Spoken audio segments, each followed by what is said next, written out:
Ескертуді елемеген жүргізушілерге айыппұл салынады. Олар қамауға да алынуы мүмкін. Егер хабарды толығырақ білгіңіз келсе, бейне астындағы лайктағы подписаться таңбаларын басып, бізге жазылыңыз. Қолайсыз ауа райына қарамастан жолға шыққан жүргізушілерге айыппұл салынады деп хабарлады полиция КЗ. Қарағанды облысы полиция департаментінің мәліметінше, 3-4 қаңтарда өңірде ауа райының күрт нашарлауына байланысты республикалық және облыстық маңызы бар барлық жол жабылған. Полицияның бірнеше рет ескертуіне қарамастан кейбір жүргізушілер жолға шықты.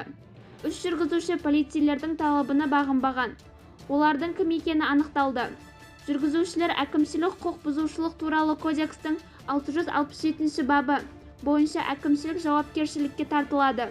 Оларға 30 АЕК мөлшерінде айыппұл немесе 15 тәулікке әкімшілік қамауға алу жазасы тағайындалуы мүмкін, деді облыстық ПД жергілікті полиция қызметі басқарма басшысының орынбасары Талғат Оспанов.